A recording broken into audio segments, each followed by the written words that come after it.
I still have 3 minutes. The clock in the back is,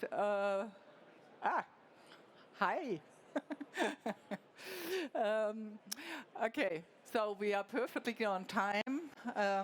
One thing I really appreciate about these halls here at Messe München is the clock. It's always a perfect feeling. Okay, so yeah, welcome to my presentation today. It's not about colors and trends. Yeah, trends in a sense, in a wider sense, the picture of our tomorrow. You know, or some of you know me for a longer time, and then I know I'm deeply interested in the big picture. Where are we heading to? What is going on? How do we react as human people, as a society, in politics, to the ongoing change and the very badly needed transformation, as we see.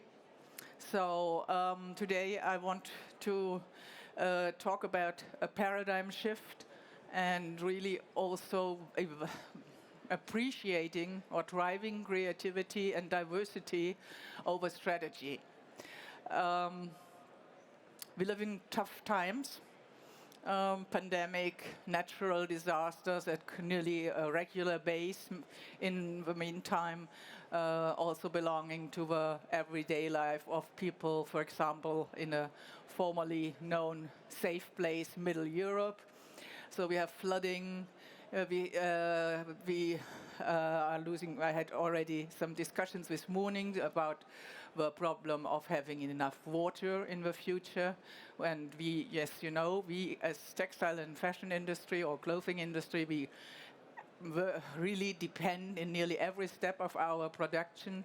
We need water. We depend on water. So what we do in times where water is getting a rare resource, becoming a rare resource. And of course, a big topic at the moment, war is back in Europe, something most of us never could have imagined. So we see this everyday life, our way of structuring our lives, our work processes, everything. This linearity is fractured, it's broken. It is now shown that it's not very resilient.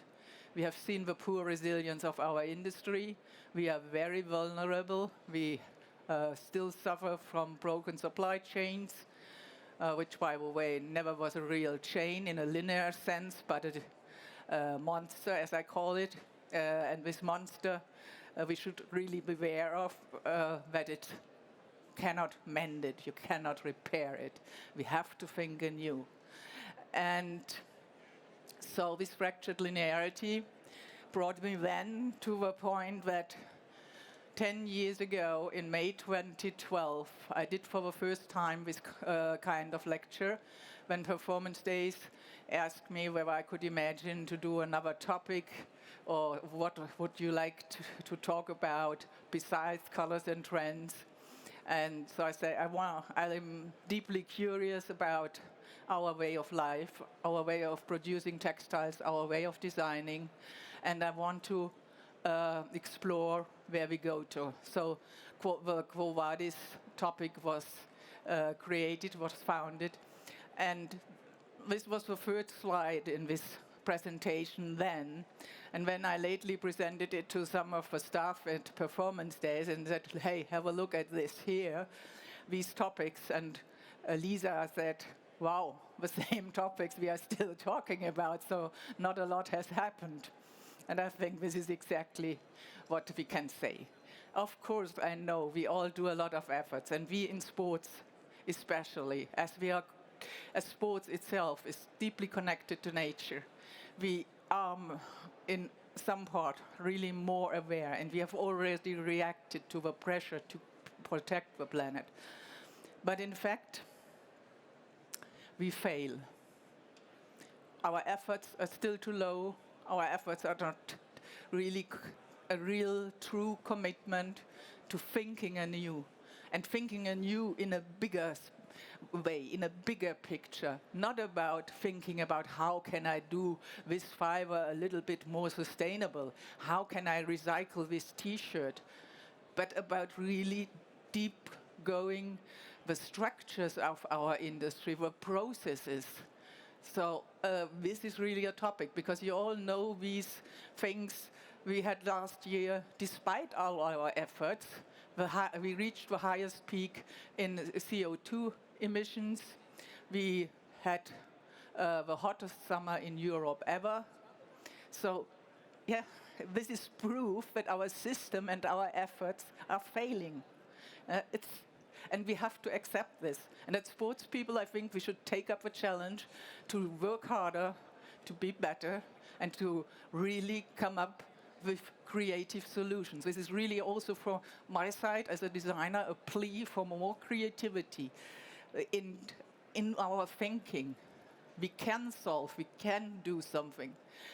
It's not about, we cannot overshoot, continue overshooting, especially our industry with all this overproduction. I had lately in one of my students' projects, I had a student from Ghana. She is studying in Paris, and she described us firsthand what the giant landfill coming from the US mainly and Europe, what this does, Western Europe of course, this does to a country like Ghana.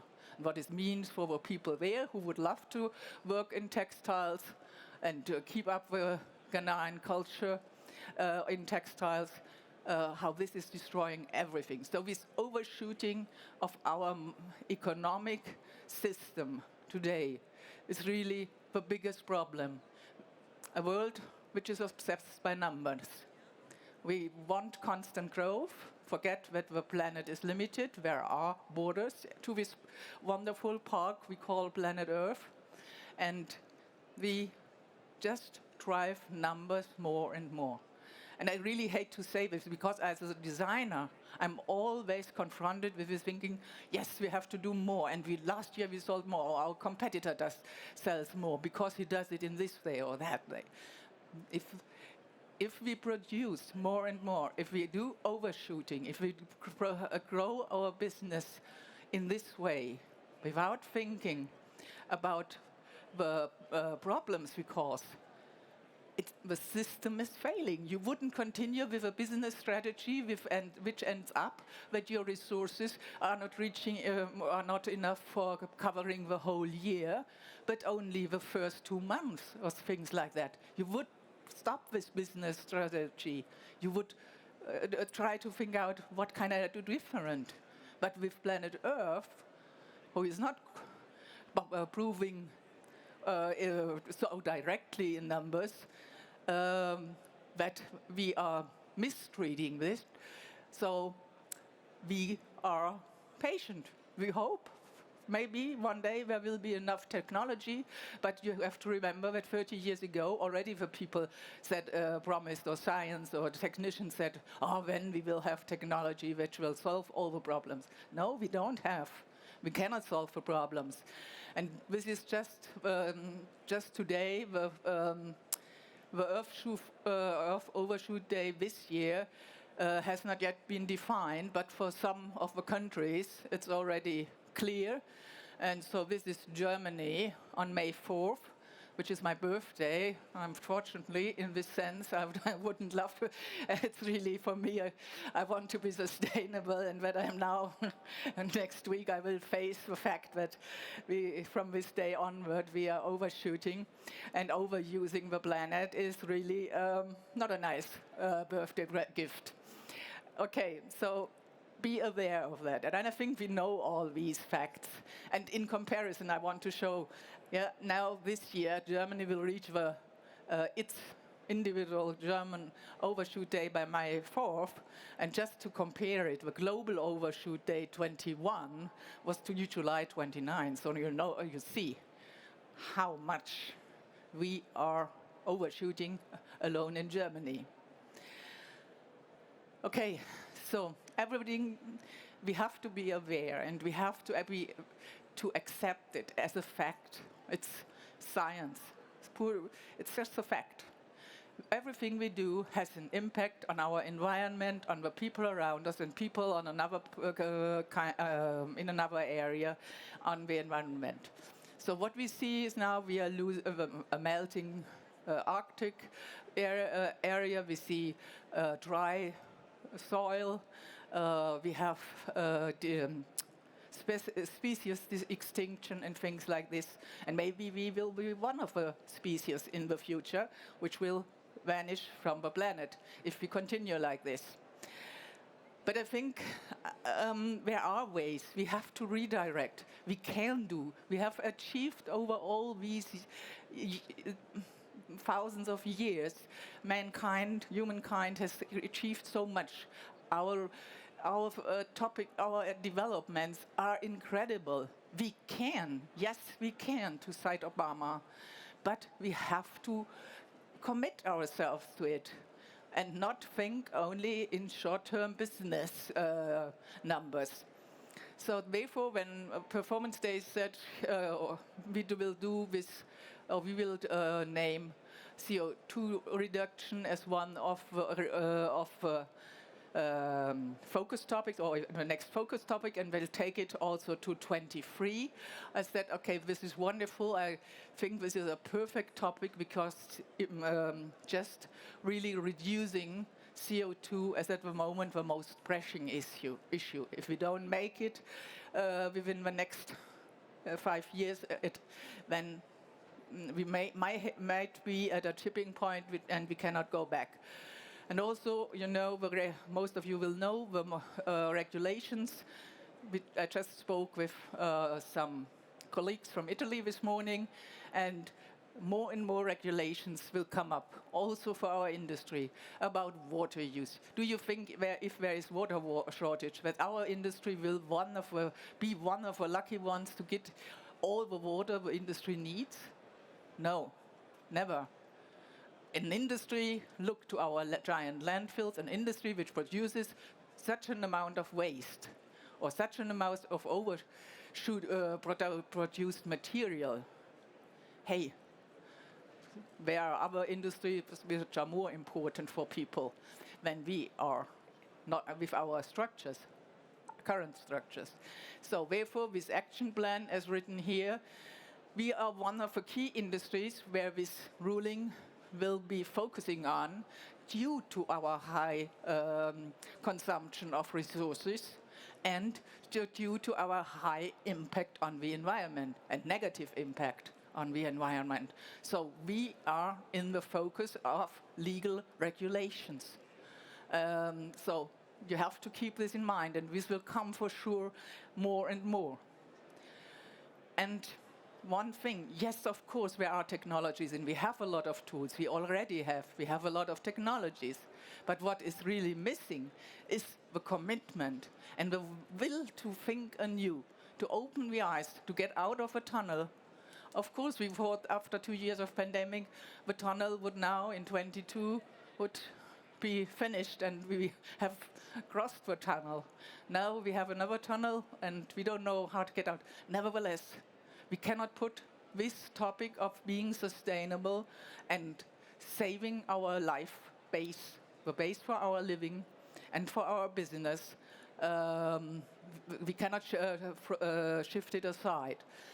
As you see here, we are already, and I really want to underline that we in sports clothing, we are really, and in general in sports, I believe in the really very special connection in between people in sports, industry in sports, and nature.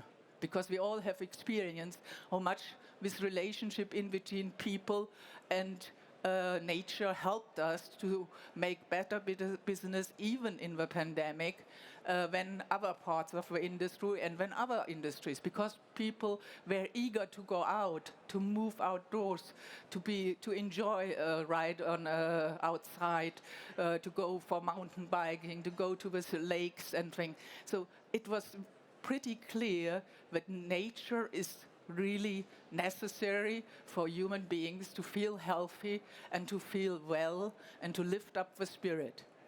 So there's a constant flow, and I'm sure that there will be more developments in the near future. One thing which is very important, and one of the hot topics at the moment, is the 3D product development process. This is why I want to talk a little bit more about it. In general, a tool like anything else. But what I get reflected from the industry, from a lot of talking, from a lot of presentations, okay, saves money and time. And of course, we are more sustainable because we don't produce prototypes. But if it saves money and time, and if shorten the lead times, and we can react faster to the market needs, who is the market, by the way, and we can provide a bigger variety at low cost of patterns and of variations of colors and things like this. Hey, this is the same thinking with a new tool. We want to get away from this ever more, and it's so easy to provide. We already could do it 20 years ago. When I started working with the computer, I already was able to provide a lot of varieties. But the problem was not my capability of providing varieties. The problem were the minimum quantities. And this is still the same today. I can provide lots of things in digital very easy. But where are the customers for reaching the minimum quantities? Yeah?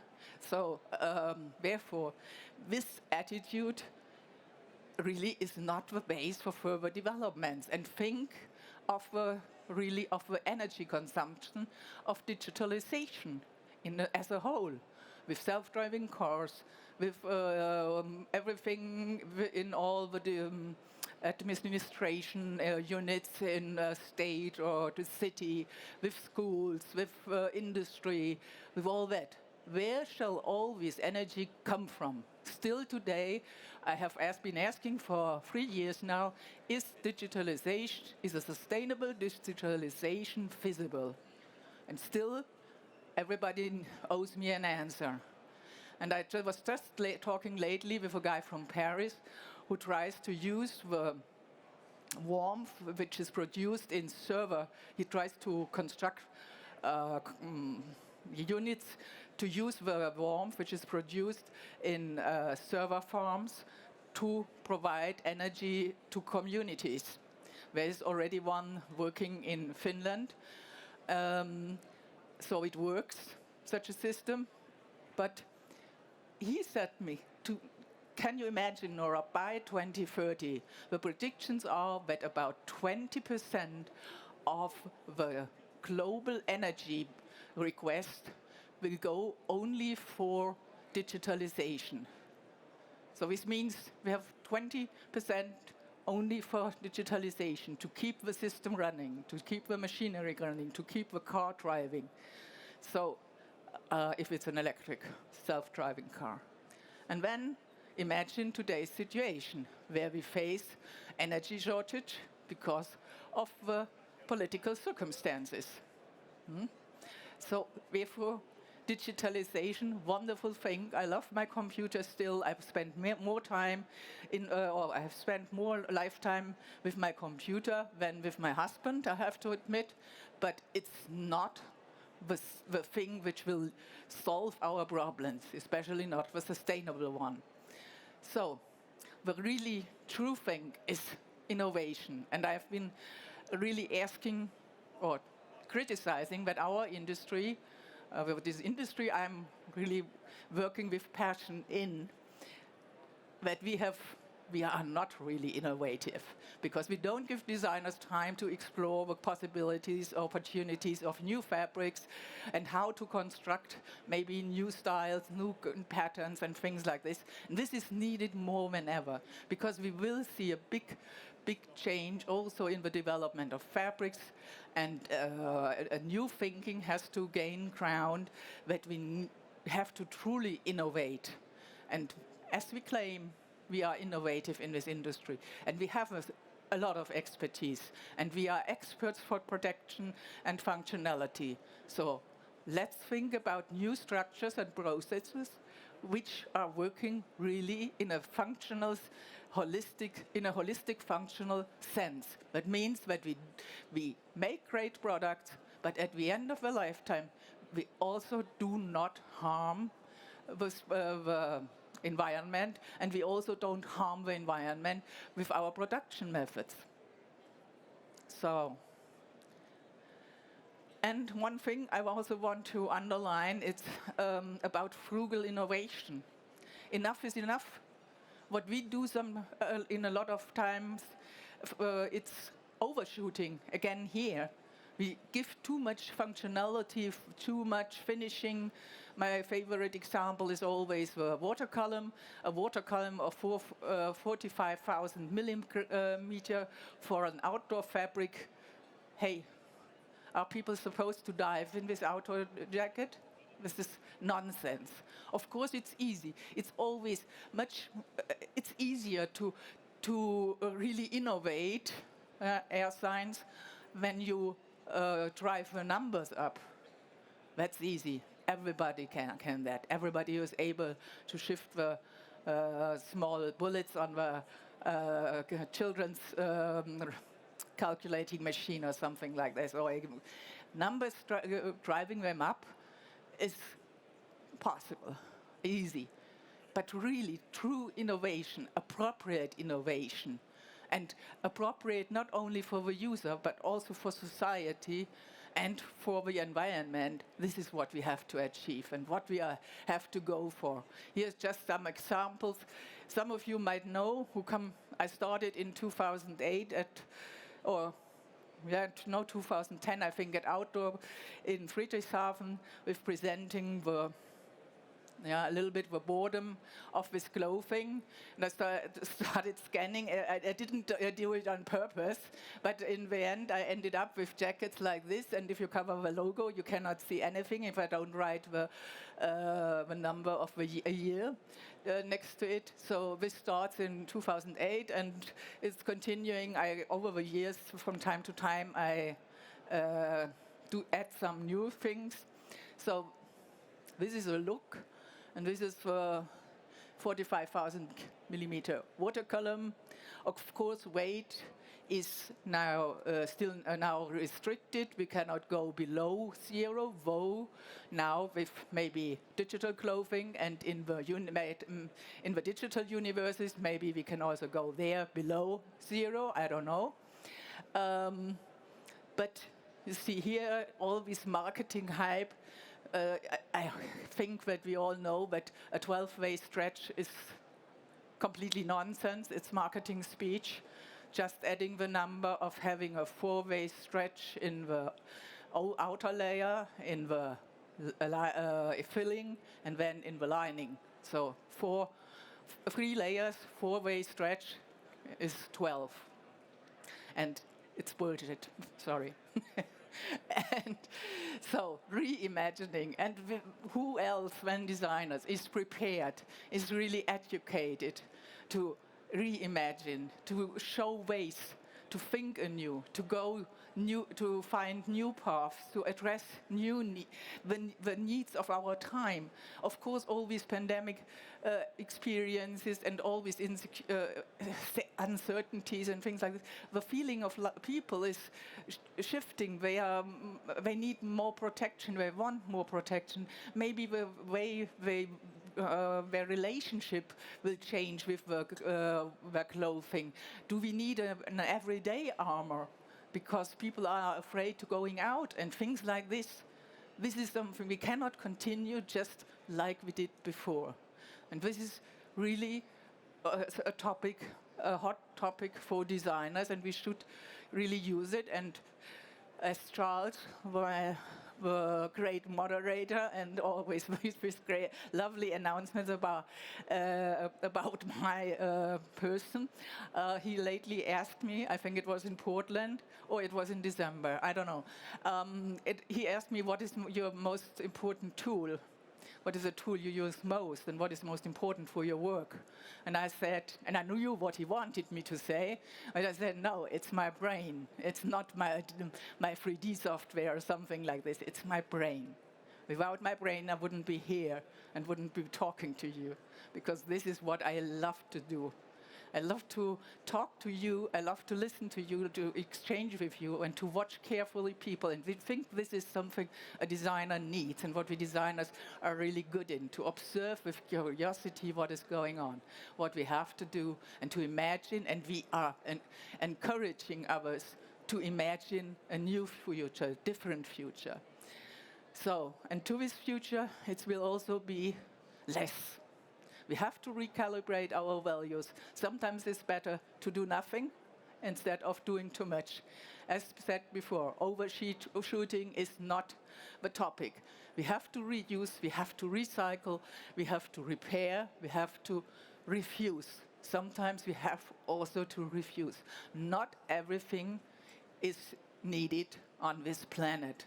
And I think before the regulations come, of course regulations will come, but before we can also think ourselves, what do I really need in life? What is really important? What is my focus? Also as an industry, which is not, this is also about the individual, but also about the industry. So as mentioned before, I call it holistic functionality, thinking really in a full sense. It's not only aside from water repellency, dense wind density, and all these topics, and antiviral, and it's also about the use for the user, the value for what does this product, what will this product do to the society?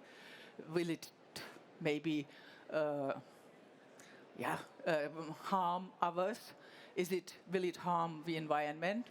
And so here we really need new efforts to come to this holistic functionality. And this means also our way of designing and developing has to change. We cannot go around just say, hey, new fabrics, what is in? What do you have for me?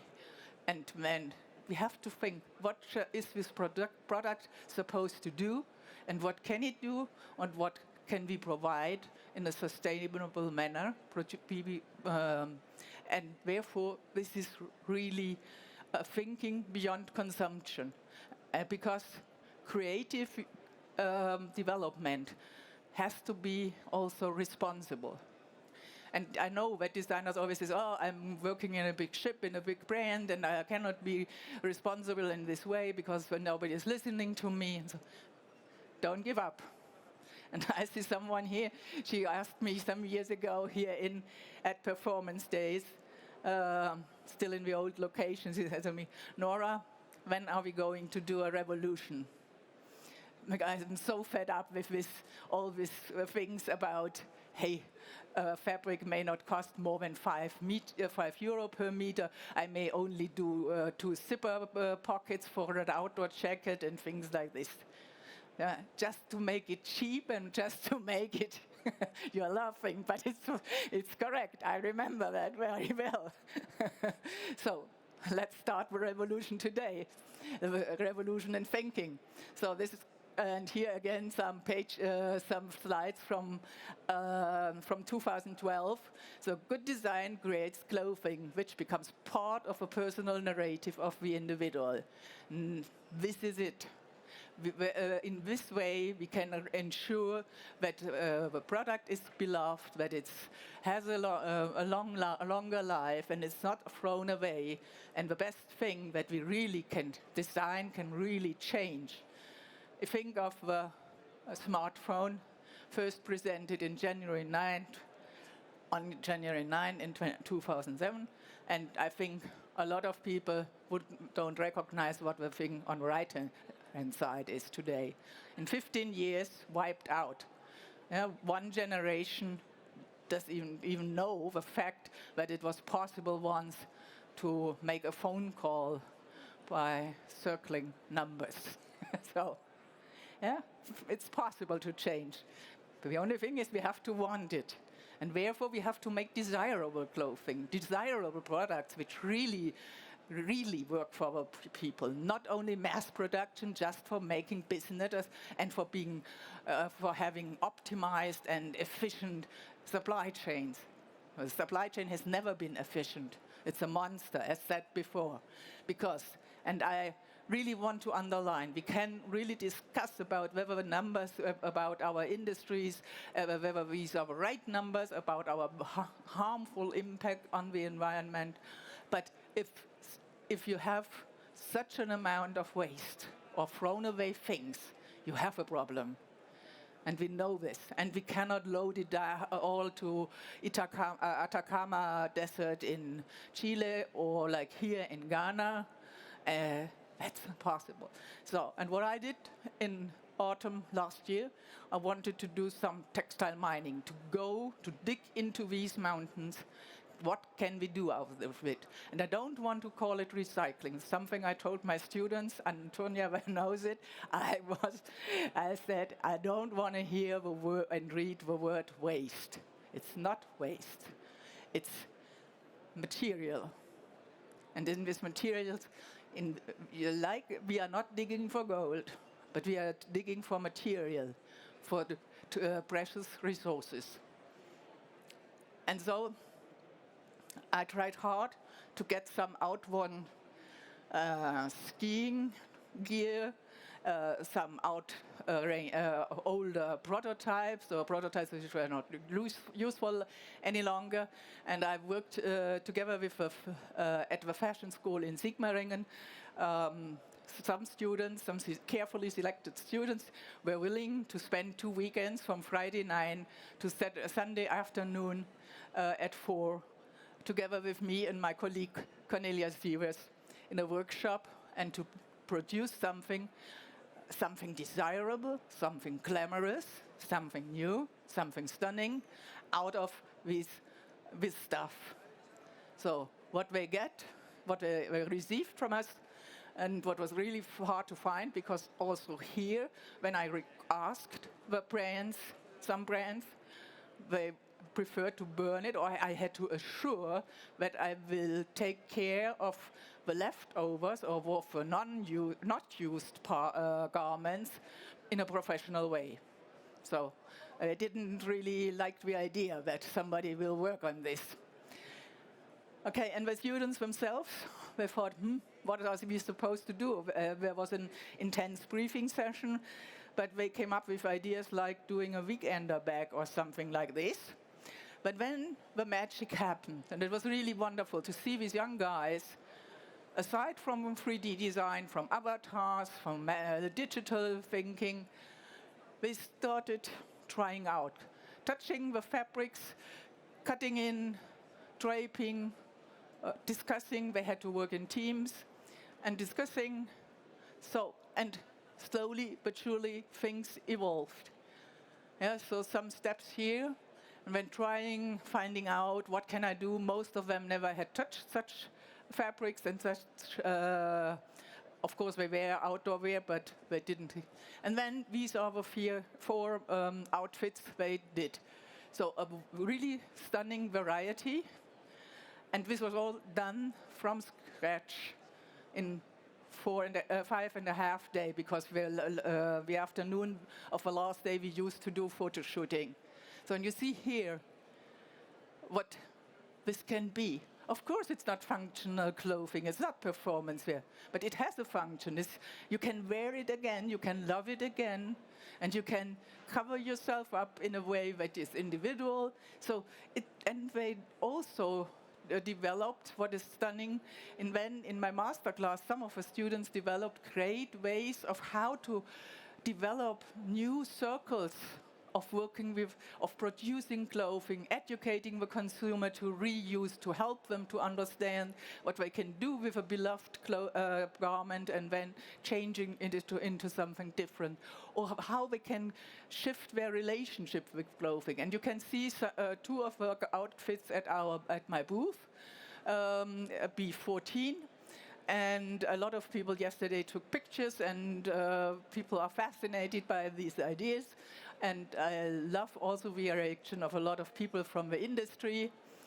And I have to admit, from my digital masterclass with a stunning bunch of students from all over Europe, Eugenia from Ghana, as mentioned before, studying in Paris, she designed this garment made from not using. And I have to admit that we already have 3 orders for this garment here for skiing. Because if I have to choose in between this regular stuff and this, I love the joyful spirit and not me. As said, we have already 3 orders. We could produce it.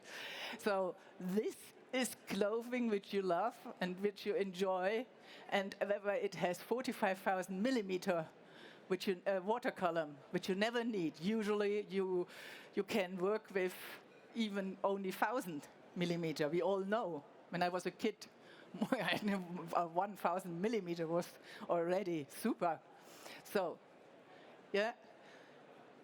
And this brings me to a point. These experiences with young creative talents from all over Europe, there is life beyond digital. And there is a pleasure and a gratitude for being able to work by hand and with hand too, and to create something. And think of all these guys who are brewing beer, baking bread, and distilling gin, and whatever. And a lot of people giving up their boring jobs in banks or assurances throughout over the last 10, 15 years. We see a growing number of people who want to buy a vineyard and work there, or own it and produce. I think it's innate in people, in human beings, in most of us, to make something, to touch it, to feel it, to connect with the things we do, with the things we wear. So therefore, the discussion has to be, how digital do we want to be? I have a student who told me 2 years ago that he wants to become a cyborg. Okay, if the majority of us is willing to become a cyborg, we can prepare for that. We can really think about it. But in general, we as an industry, and we as an industry serving people to lead a life, to make a life as they want to do, that then we have to find our proper goal or proper focus. It's producing interesting, wonderful clothing products for people who want to enjoy nature, and therefore we have to keep nature alive, to protect it with full commitment. And this has to happen right now, right here, and IRL in real life. It's not about, we cannot escape to digital universes, we cannot escape to Mars. So let's act here and now. And once again, a sentence which I wrote in 2012: don't waste energy to defend the status quo. Not mending, repairing, and taping, but dream your future and realize it. Because every step we do from in the next second is the future. So future starts right now. So thanks a lot for listening. And if you have any questions, I'm really prepared to answer here at my booth or wherever. I will be here at 6, or you can send me an email. I would really love to discuss with you how we can drive change. And thanks a lot. To begin with, can we show our appreciation for Nora? But whilst you're clapping her, this is your opportunity. Nora is one of the people who leads thinking within our industry. You can ask her why. You can get inside her brain. She's presented on several aspects, but not the whole portfolio. If there are any questions, as she said, you can pick on her in her booth, or you can ask her now. So would anyone like to pick on Nora's brain? It's your opportunity. Because if you don't pick on her, I get to pick on her. So please help me, because his questions are always very special. I would love to have one from you. Nora, I'm going to kick off. And what I wanted to know from you actually was further from your presentation. You've always been better at spotting incoming technologies and incoming trends. What things have you seen, but you've not yet found enough evidence that they are going to become interesting? So you might have heard a buzzword and not understood it. You know, if I took our conversation back to 2 years ago, we'd all heard of regenerative agriculture, but no one knew what it was. What is the current thing that you're investigating, that you're trying to find out more information about? In general, first of all, I know quite a lot about regenerative agriculture, as my husband is a town planner and is very active in projects about saving the ground for future generations. And I know also a very attractive guy from Germany who is doing regenerative agriculture. So he's Instagrammable. So therefore, that's super. And for me, as I said, when Performance Days announced this CO2 journey, and I warn you, it won't be an easy journey. When they announced this topic, I really was into research for some time because I wanted to get clear, especially as I know your questions. I wanted to get clear for me, what does it mean for our industry? And I have to admit, I have seen some really good ideas, stunning ideas. I think you will learn in the next presentation some interesting stuff. So what for me is not so much the technology, which I don't understand. I think we have every season, we have something new coming in. You know, this is our business. This is the way we think and how we think we drive change. But what for me is not understandable is the human being. To know that if we don't change habits, and I don't say it now for being that you have to be a good human being or something, or do it for the sake of your children and grandchildren.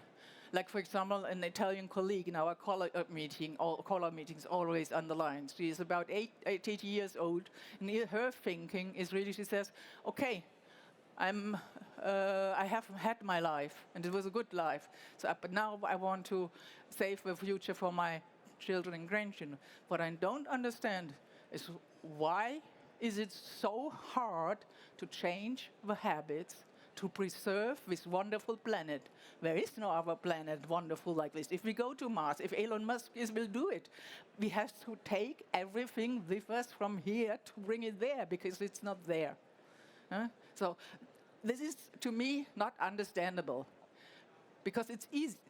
It should be easier for us, especially with these experiences of the last 2 years. I discussed this morning with Sylvia, who is here, that it has been a hard time, and we all understand that we all look forward and we want to enjoy, and we don't want to have sorrow all the time with us, and that's all clear.